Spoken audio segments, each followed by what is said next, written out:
Well.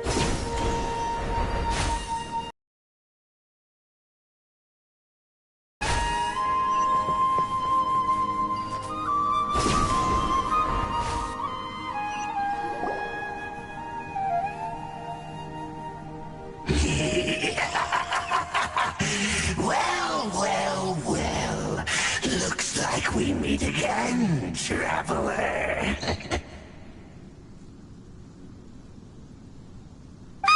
The Abyss Herald! What are you planning to do in this strange place? Strange place?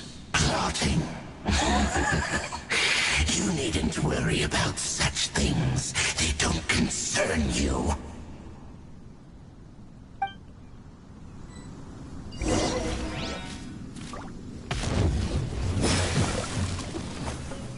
Scatter! Submit for judgment!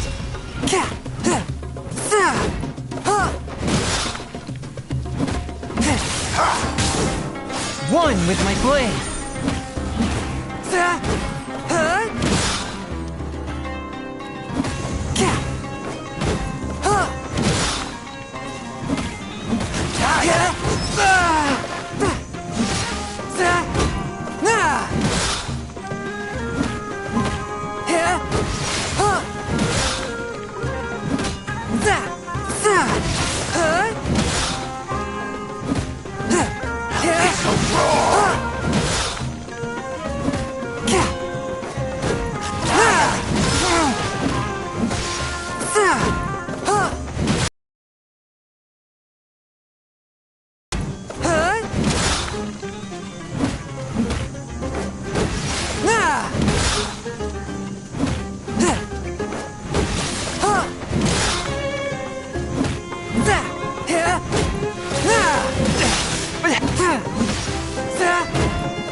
Underestimate my enemy.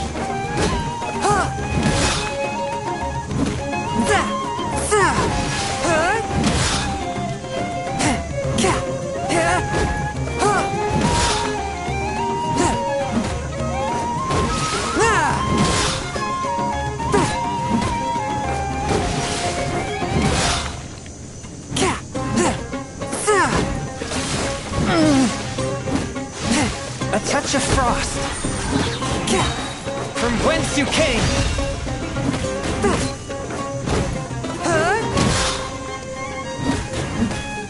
It's a roar! After all that training.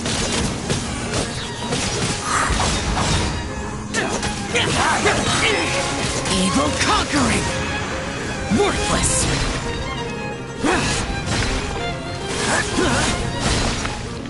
Here! Worthless! Here!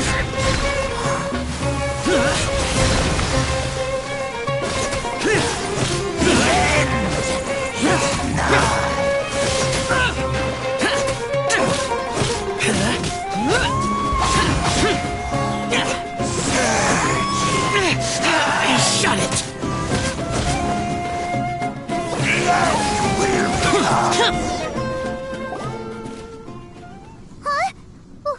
Why can't we beat this guy? Oh, Paimon doesn't get it! We faced others like him before! What's wrong this time? Traveler, though you may have managed to avert countless crises before, your good fortune was bound to end sooner or later. It's time you realize how weak and powerless you really are. Your sister. Oh, pitiful traveler. Are you really so ignorant? Or are you just living in complete denial? Her Highness has long since forsaken you. Your meager existence in her eyes is that of an annoying bug, only to be stepped upon. The bonds of love and family which drive you to find your sibling are utterly gone. Your journey is meaningless. But don't you fret now. Today will be your last. Now die!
What do we do? We haven't seen Hypatia anywhere out here. Oh, there she is! Quick, let's see how she's doing. So sweet. Well, the good news is that she's still conscious. Hey, why'd you drop her food on the floor like that? Oh, guess that makes sense. She does look kinda rough at the moment. Anyways, we can talk about this later. We better make sure she's alright first.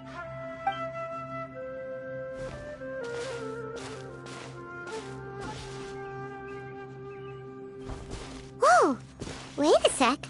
Look at all this fruit lying around her. We can put that to good use.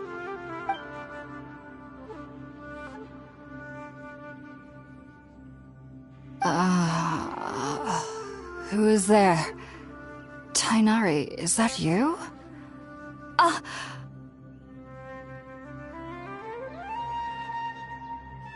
Huh?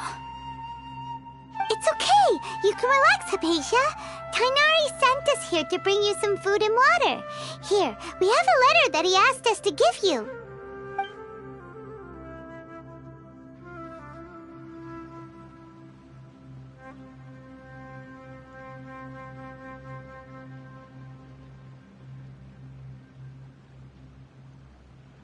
I see. So, you're friends of Tainari. I apologize for all the trouble I've caused you. I'm grateful that you came so quickly to save me. You even brought all this fruit. Well, actually, we didn't bring the fruit. It was already here when we arrived. We were kind of wondering about that, actually. When we found you here, there was all this fruit lying around and even some juice dripping from your lips. How did you end up like this anyway? Oh, really? I seem to understand now. All the fruit was likely from my, neighbor. Must have come by and saw me like this. Your neighbor? You mean there's someone else living nearby? Oh? So you're able to see them too?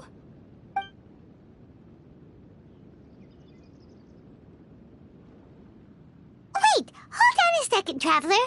You say that before we arrived, you saw some mysterious creature and suddenly had a strange dream? Isn't that a little too crazy to believe? No, I actually do believe what the Traveler is saying. I myself had a similar experience once before and ended up scaring my timid little neighbor here. You needn't worry. They mean you no harm.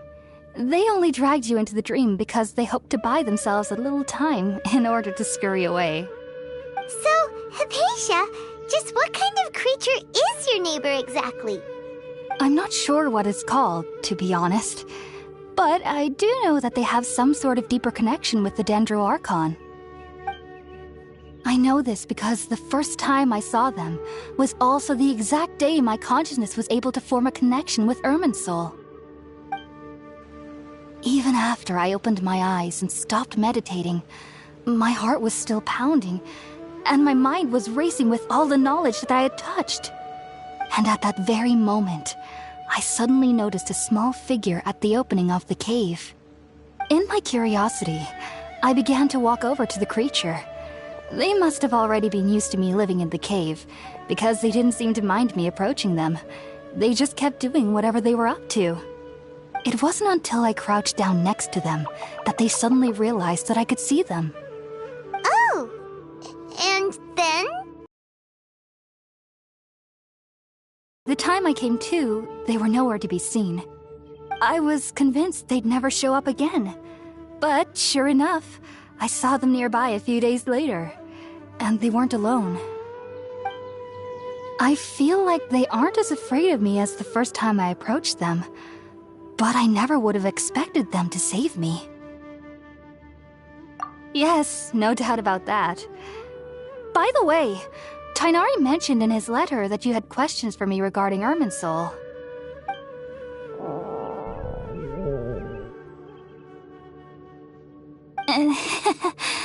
Sorry about that. Sounds like just drinking juice still isn't quite enough for my stomach. Well, if somebody hadn't dropped the food earlier... Anyway, looks like we'll need to prepare something ourselves. Besides, Paimon's getting hungry too. Let's eat first and talk about Irminsul later. Alright, we're up, Traveler. Today's menu will feature Sweet Madame and a radish veggie soup. You'll love them, Hypatia. They're our specialties after all. Sounds good. I've never tried any dishes from other nations before. I certainly look forward to it. It's been so long since I've had a decent meal, too.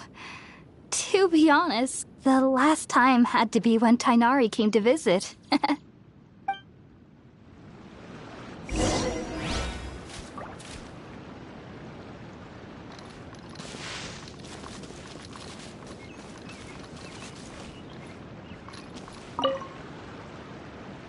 Are you already finished cooking? Smells delectable. I'm truly thankful whenever I can enjoy a proper meal like this. Cooking really isn't my forte.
Let's use the empty box that Tighnari gave us since we already watched it.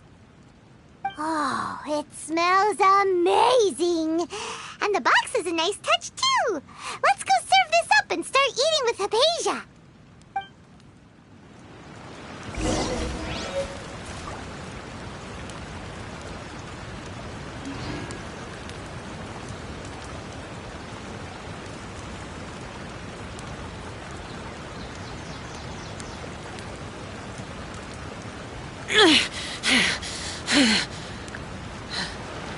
Those memories. So dark.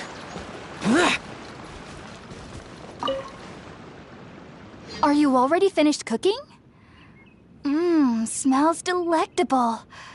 I'm true.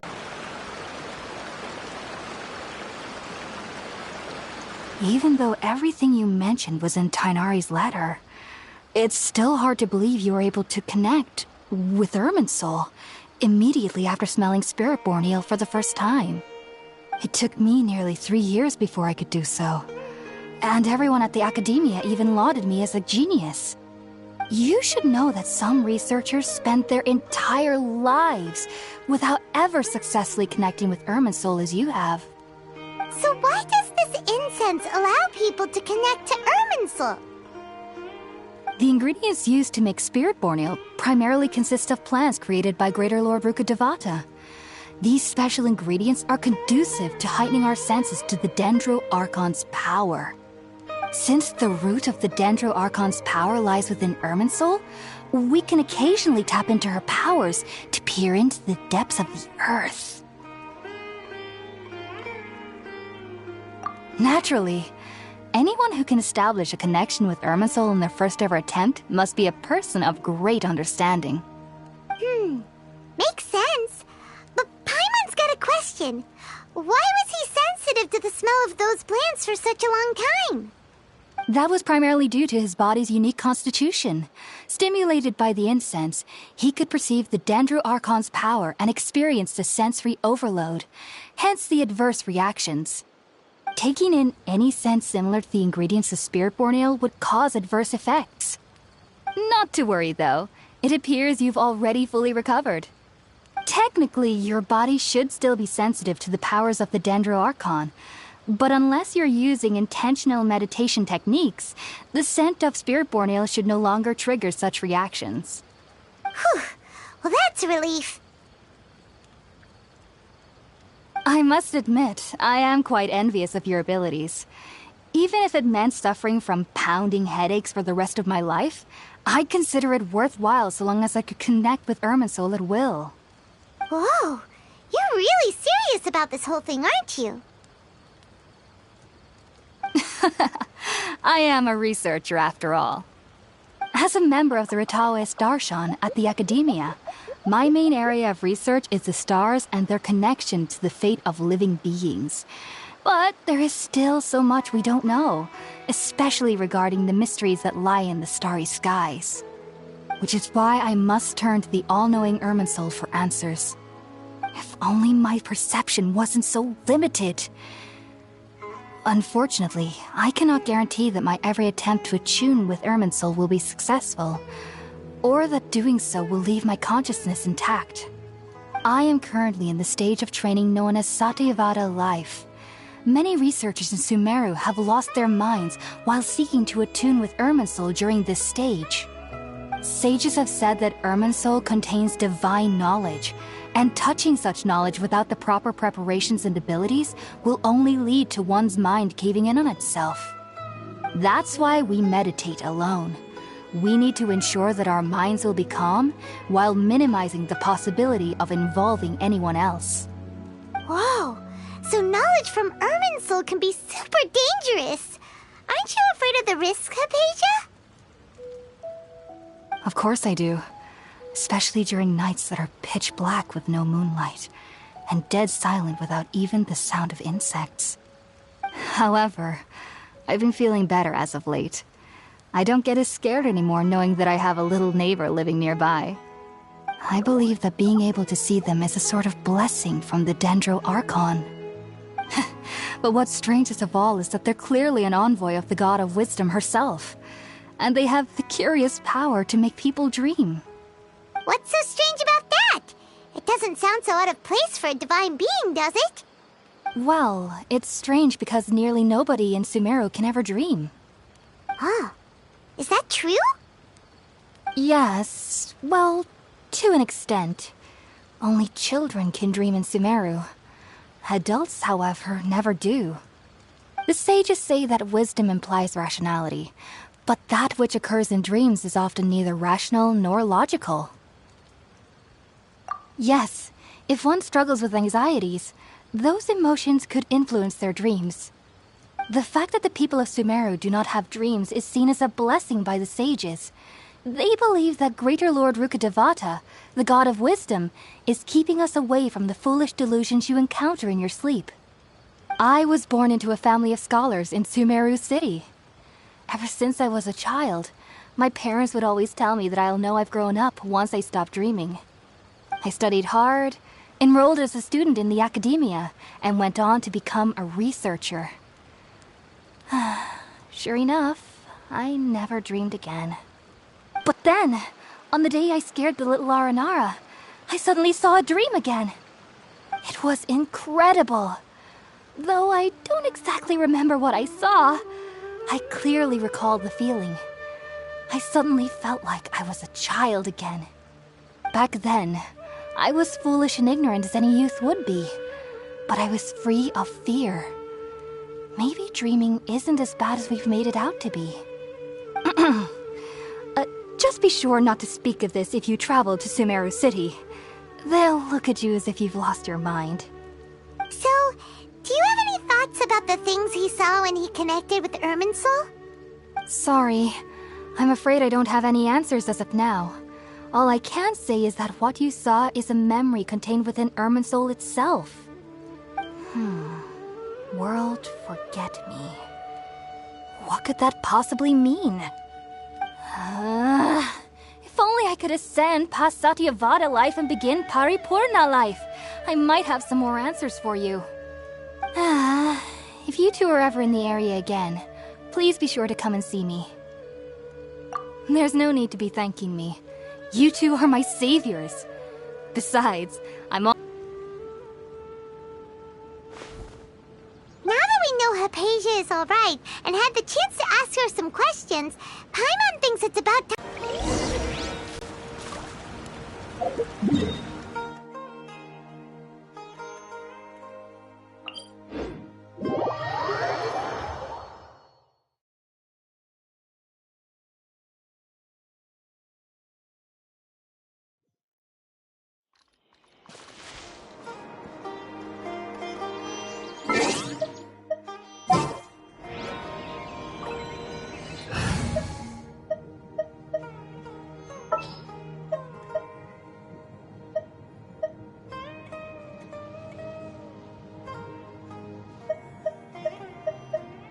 Next time, be sure to make a proper appointment.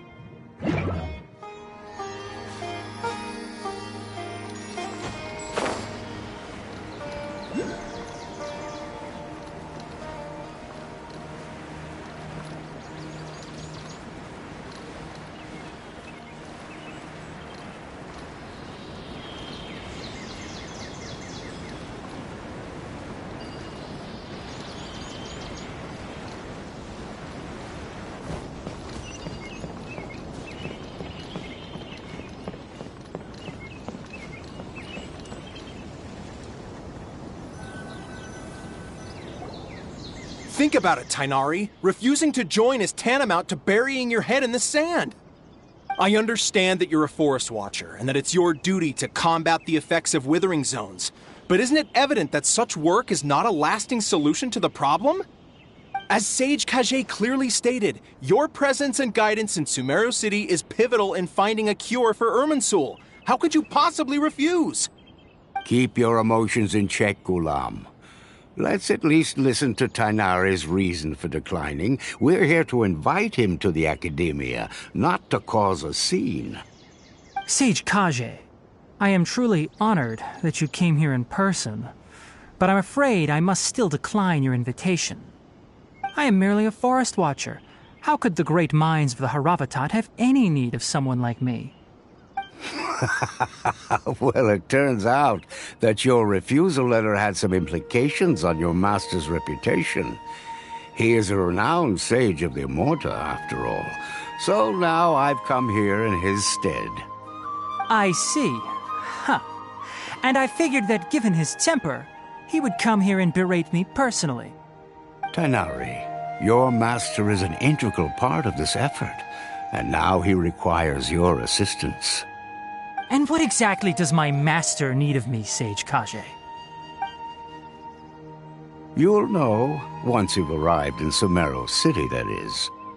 And how long will I be required to stay?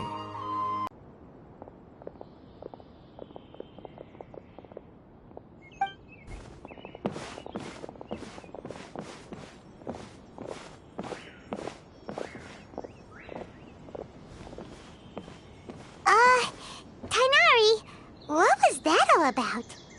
It's nothing. Some people from the academia wanted me to go to Sumeru City to assist them with a project, but I had to refuse on account of all my responsibility of full recovery. There shouldn't be any reason for you to tarry here longer.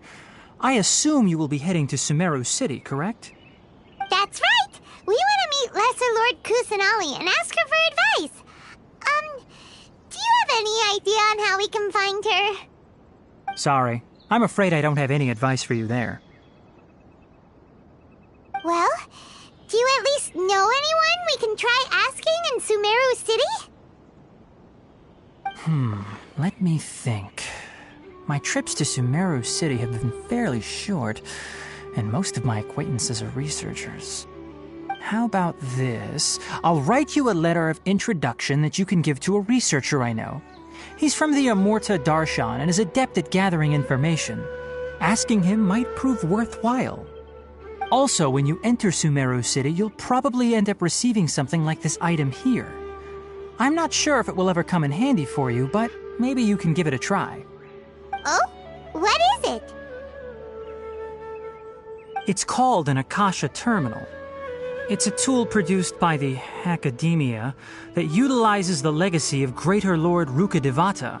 Some say that this very item is the basis of Sumeru's reputation as the City of Wisdom. Needless to say, this device and its usage fall under the Academia's expertise, so I'll leave it to them to show you how to use it. Great! Next up, Sumeru City! That's right. Tighnari, we have something important to say to Kale before we leave.